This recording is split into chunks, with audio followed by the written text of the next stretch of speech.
Waouh, Pikachu! Après toutes ces aventures, on a bien mérité de se reposer un peu, t'en penses quoi? Et je connais un endroit où on n'est pas encore allé, la région de Paldea. C'est un immense monde ouvert avec plein de nouveaux Pokémon à capturer. Prêt? Alors c'est parti! Et toi, tu te lances quand dans Pokémon Écarlate et Violet sur Nintendo Switch? La Fabrique Audio présente La Petite Histoire. www.lafabriqueaudio.com. Chaque année, on fête l'anniversaire du Petit Prince, le 29 juin. Parce que le 29 juin 1900 naissait Antoine de Saint-Exupéry, l'auteur du Petit Prince. Alors aujourd'hui, la petite histoire s'intéresse à un aviateur de l'enfer, proche de Saint-Exupéry. On file au cœur de la Cordillère des Andes pour y découvrir l'aventure d'Henri Guillaumet, ami de Saint-Exupéry et pilote de l'aéropostale chargé de poster le courrier en traversant les Andes à bord de son coucou. On dit que ce que la Cordillère des Andes prend, jamais elle ne le rend. Mais une fois n'est pas coutume, Guillaumet a réussi à se sortir de cette forêt de glace. Et c'est la petite histoire de cet aventurier des airs que je vous raconte aujourd'hui.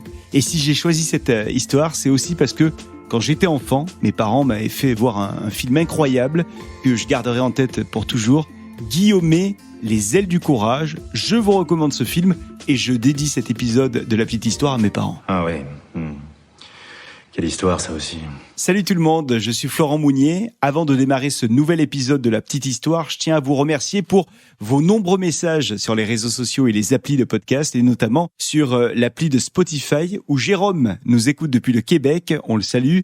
Il y a Jessica également qui nous écoute, elle, depuis son travail. Et puis Miari et sa femme Larissa qui nous écoutent tous les deux depuis leur chambre à coucher, tous les soirs pour s'endormir. Alors on ne vous remerciera jamais assez pour tous ces commentaires que vous nous envoyez et qui nous permettent de continuer nos belles explorations ensemble. La Petite Histoire, un podcast de la Fabrique Audio, un studio de podcast natif qui aide les entreprises et les marques qui le souhaitent à créer des histoires audio qui leur ressemblent. J'ai eu le plaisir d'écrire et de narrer cet épisode de La Petite Histoire et c'est Sébastien Girard qui l'a mixé pour vous.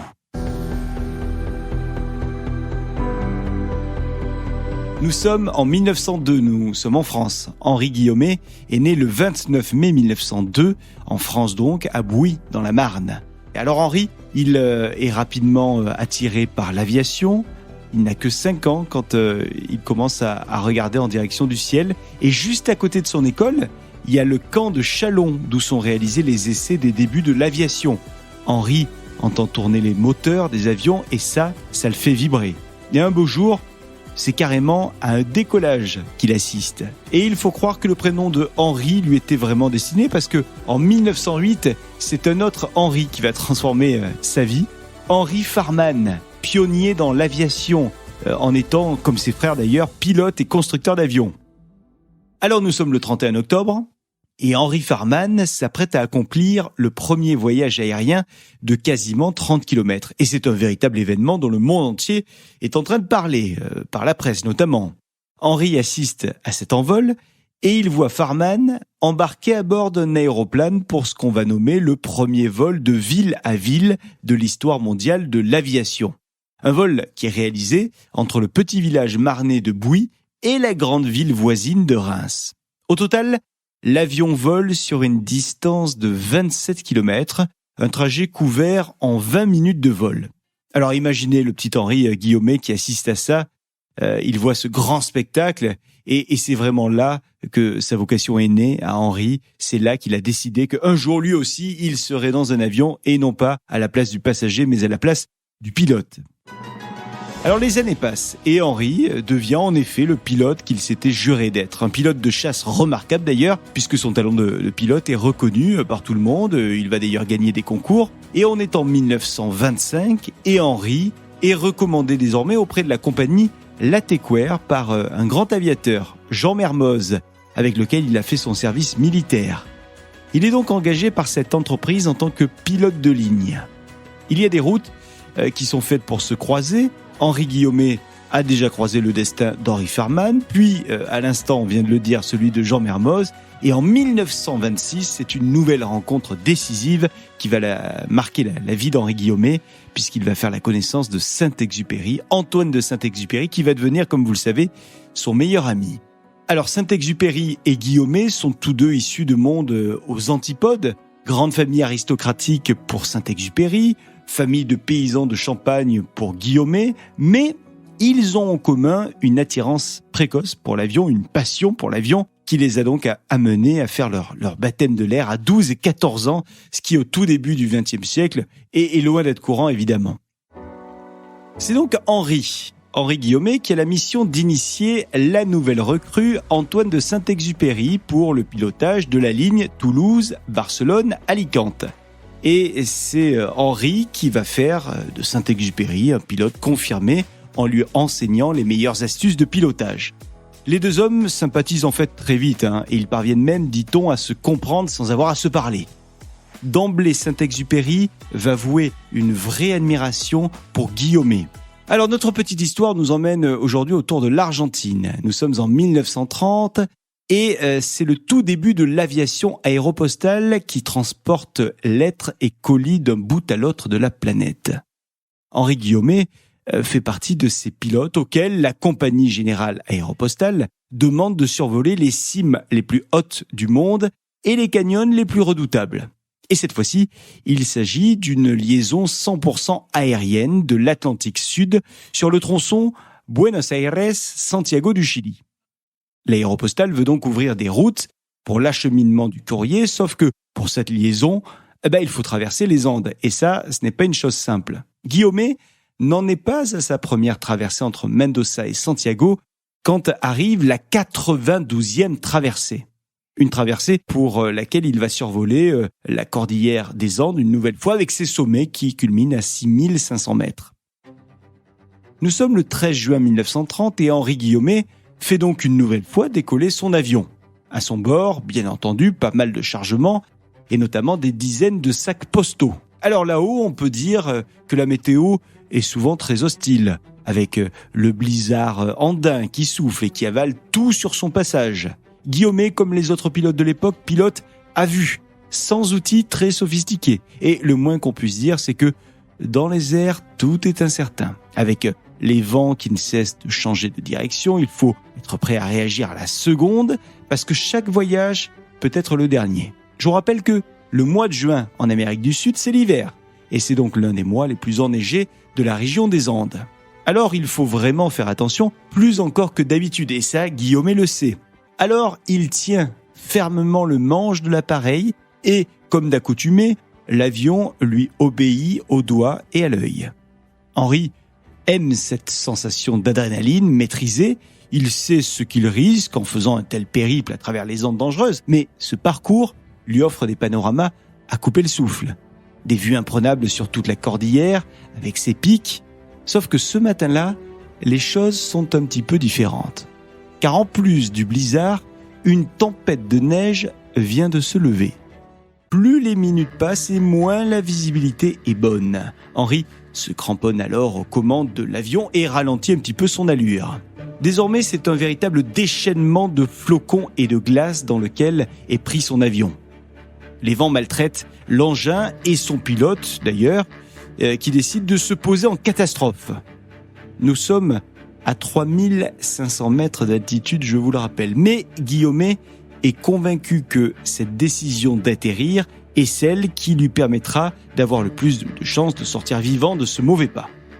Guillaumet demande donc à son appareil de se diriger vers le sol et tente d'atterrir le plus calmement possible. Mais à peine a-t-il effleuré le sol que son avion se met à glisser jusque sur les berges d'un lac, celui qu'on appelle la Laguna Diamante, et qui se trouve au fond d'un ancien volcan. Alors Guillaumet, ce lac, il le connaît bien. Enfin, il le connaît plutôt depuis son cockpit. Vu du ciel, le lac est magnifique. Mais en vrai, c'est très, très impressionnant d'arriver à fond sur les bords de ce lac de 70 mètres de profondeur et de 7 km de long. L'avion d'Henri Guillaumet finit enfin par s'arrêter. Il est stoppé par un gros amas de neige. Dehors, c'est toujours une tempête de neige qui s'abat sur les Andes. Guillaumet, qui n'est pas blessé alors que l'atterrissage s'est fait dans de très très mauvaises conditions, observe désormais le paysage qui l'entoure depuis son hublot. Et il décide d'attendre la fin de la tempête. De toute manière, dans ces conditions, il ne pourrait rien faire, pense-t-il. Alors Guillaumet décide de se terrer au milieu des sacs postaux, histoire de se réchauffer. Et il va rester comme cela pendant 48 heures. Au bout de ces 48 heures, Guillaumet observe à nouveau ce qu'il se passe en dehors du cockpit et il se décide finalement à sortir de l'appareil. Parce que la tempête n'a toujours pas cessé. Et Guillaumet le sait, il ne pourra pas attendre des jours et des jours sans boire ni manger. Alors il essaye désormais d'ouvrir la porte de son appareil, mais la tempête est si forte qu'il se fait renverser par une rafale. Au-dessus de lui, il y a des bruits. Ouais, c'est bien ça, ce sont des bruits d'avions qui viennent du ciel. Ce sont, pour être précis, les moteurs des avions de ses amis qui le cherchent déjà.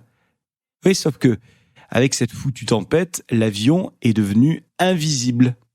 Et en plus, cet avion, il est désormais inutilisable. Et Guillaumet entend s'éloigner petit à petit les avions qui étaient pourtant venus le chercher. Et à partir de ce moment-là, Guillaumet le sait, c'est foutu. Il ne faut pas qu'il reste là parce que ces avions, ces secouristes, ne reviendront jamais sur leurs pas. Guillaumet, il connaît bien le protocole quand on cherche un avion qui s'est écrasé. On recherche d'abord dans une zone, puis dès que cette zone est terminée, on passe à la suivante. Alors à ce moment-là, Guillaumet, il décide de tenter le tout pour le tout en choisissant la seule solution qui lui paraît envisageable. Il décide de quitter son avion et de marcher, car il sait que s'il reste là, tôt ou tard, il va se faire engloutir par cette foutue tempête de neige. Henri Guillaumet enfile alors ses vêtements les plus chauds. Il a un pardessus, une combinaison de cuir, il a des gants, et aux pieds, il porte des chaussures de ville qui sont recouvertes de fourrure, des chaussures qui sont totalement inappropriées aux conditions qui l'attendent, des conditions notamment de marche dans la neige et aussi d'escalade dans les pics. Heureusement, Guillaumet a dans son avion une boussole, ainsi qu'une lampe de poche, un réchaud à alcool, des allumettes et de maigres provisions. Il y a 2 boîtes de sardines, une conserve de bœuf, 2 boîtes de lait condensé, quelques biscuits et puis une demi-bouteille de rhum. C'est parti donc pour une randonnée au bout de l'enfer blanc. Mais avant de partir, Guillaumet a une pensée pour ses amis et surtout pour sa femme, à qui il laisse une note sur l'aile de l'avion. Et sur cette note, il écrit « N'ayant pas été repéré, je pars vers l'Est.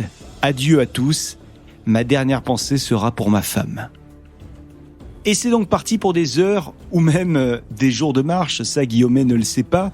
Il ne sait pas ce qu'il attend à ce moment-là. Tout ce qu'il sait, Henri, c'est qu'il doit se barrer d'ici et fuir ce tombeau de neige. Mais à peine a-t-il fait le premier mètre que déjà il s'enfonce dans la neige. Les heures passent et Guillaumet marche toujours dans la même direction parce que son objectif, c'est de ne pas tourner en rond, évidemment. Aller droit au but. Quel but ? Guillaumet ne le sait pas vraiment. Tout ce dont il est convaincu, c'est qu'il ne faut pas s'arrêter. Il ne doit s'accorder aucun repos parce que la moindre halte lui serait fatale. Il ne faut pas qu'il s'endorme. Les journées dans le froid s'enchaînent donc, et je peux vous dire que les pieds de Guillaumet sont désormais dans un sale état. Pas que ses pieds d'ailleurs, ses genoux aussi, et puis ses mains, pareil. Imaginez dans quel état peut être un corps humain dans ce froid, sans quasiment aucun vivre, et surtout sans piolet, ni corde pour escalader les cols. Eh oui, c'est pas une randonnée toute plate, Guillaumet, il doit gravir des sommets de 4500 mètres et progresser le long des parois verticales. Alors, plus les jours passent, et plus Guillaumet se vide de son énergie. Et pas que de son énergie d'ailleurs, parce que il se vide également de son sang. Mais notre pilote continue quand même. Désormais, ce qui le maintient en vie et qui lui permet d'avancer sont ses pensées. Il repense à ses amis avec lesquels il aime passer du temps. Il pense également beaucoup à sa femme, qu'il a laissée. Il sait que tous ont confiance en lui. Et il sait qu'il ne doit pas les décevoir. Alors il se met en tête, Guillaumet, que c'est pour eux qu'il doit lutter dans la neige. C'est pour eux qu'il doit s'en sortir, pour pouvoir avoir le bonheur de les revoir un jour. Mais il a beau être optimiste, il a beau être fort, il sent bien que son corps est en train de le lâcher petit à petit, Guillaumet. Il sent bien qu'il arrive au bout de ses forces dans la neige et qu'il va y passer. À ce moment-là, il se souvient que quand un pilote disparaît, tant que son corps n'est pas retrouvé, la mort du pilote n'est pas prononcée légalement, elle n'est prononcée en fait qu'au bout de 4 ans. Concrètement, ça veut dire que s'il venait à mourir, sa femme serait privée de rente pendant 4 ans. Et ça, c'est pour lui inimaginable. Alors, Guillaumet se traîne jusqu'à un rocher pour installer sa carcasse dessus ce rocher, histoire qu'on puisse le retrouver plus facilement au beau jour, lorsque la neige aura fondu. Quelques minutes passent sur ce rocher, mais son instinct de survie ressurgit et Guillaumet se relève donc une dernière fois. Il entaille au couteau le cuir de ses chaussures pour soulager ses pieds gonflés et gelés, et il repart pour 2 jours et 2 nuits de marche. Les heures dans la neige continuent à défiler et Guillaumet finit par faire tomber sa montre, puis son couteau et même sa boussole. Il commence à délirer. Enfin, Guillaumet, là, clairement, il n'en peut plus. Il ne parvient même plus à penser. Ses dernières forces sont là et il est en train de les épuiser une nouvelle fois dans la neige. Cette neige qui commence à être de moins en moins blanche d'ailleurs et de plus en plus aux couleurs de la terre. C'est étrange. Et plus les pas s'enchaînent, moins la neige semble blanche. Moins la neige semble d'ailleurs présente. Petit à petit, Guillaumet n'en croit pas ses yeux. Il se rend compte que il a devant lui les premières pentes déneigées. Il est déjà à 60 km de son avion et il s'écroule enfin sur la terre ferme au bord d'un ruisseau car il sait que ici, on pourra venir le retrouver. En effet, c'est un berger et sa mère qui vont le trouver quasiment sans vie. Son corps n'est désormais plus dans la neige. Et donc, le berger et sa mère portent le corps de Guillaumet, ils le mettent sur leur cheval pour le ramener jusqu'au village. Puis, arrivé au village, c'est le berger qui court prévenir les secours. L'alerte est à peine donnée que déjà Antoine de Saint-Exupéry saute, lui, dans un appareil et vole à toute allure vers le village. 40 minutes plus tard, pas plus, Guillaumet est dans l'avion de Saint-Exupéry. Et à ce moment-là, il délire totalement, mais il est bien dans cet appareil avec son pote de toujours, Antoine de Saint-Exupéry, auquel il confie « Ce que j'ai fait, je te le jure, aucune bête ne l'aurait fait. » Alors c'est un immense soulagement pour ses amis quand ils apprennent la bonne nouvelle du retour de notre héros pilote. Et pour le monde entier, d'ailleurs, c'est une bonne nouvelle, le monde entier qui a suivi les aventures d'Henri Guillaumet par les journaux. Le héros de la Cordillère des Andes est attendu à Mendoza, comme un petit peu le Messie. Et désormais, d'ailleurs, on le surnomme l'ange de la Cordillère. Alors, on pourrait imaginer qu'après une telle aventure, Henri Guillaumet allait prendre sa retraite d'aviateur. Eh ben non, raté. Puisqu'à peine rétabli, Guillaumet reprend du service et il s'installe carrément avec sa femme, qui se prénomme Noël, là où il a failli mourir, au pied de la Cordillère des Andes. Henri Guillaumet va accomplir au total 393 traversées de ces Andes qui ont failli lui ôter sa vie de pilote aventurier. Henri Guillaumet mourra une décennie plus tard, abattu par erreur au-dessus de la mer Méditerranée le 27 novembre 1940, mais ça, c'est une autre petite histoire. Voilà pour cet épisode de la petite histoire que j'ai eu le plaisir d'écrire, un épisode sur les aventures d'Henri Guillaumet, l'ami de Saint-Exupéry. Merci à Sébastien Girard qui a mixé cet épisode, un épisode produit par La Fabrique Audio. On se retrouve dans une semaine avec un nouvel épisode de la petite histoire. Et puis sachez que cet été, on vous réserve quelques surprises avec notamment une série d'épisodes autour d'un grand personnage de l'histoire de France, mais je ne vous en dis pas plus. La Fabrique Audio présente La Petite Histoire. Vous souhaitez devenir sponsor de ce podcast ? Contact @lafabriqueaudio.com. Avant de se quitter, je vous rappelle que La Petite Histoire est produite par La Fabrique Audio et que nous réalisons également des épisodes pour des entreprises, des marques, des collectivités, des associations. Si vous souhaitez donc écrire une histoire audio qui vous ressemble, on est là pour ça. Contact @lafabriqueaudio.com, la fabrique avec un K.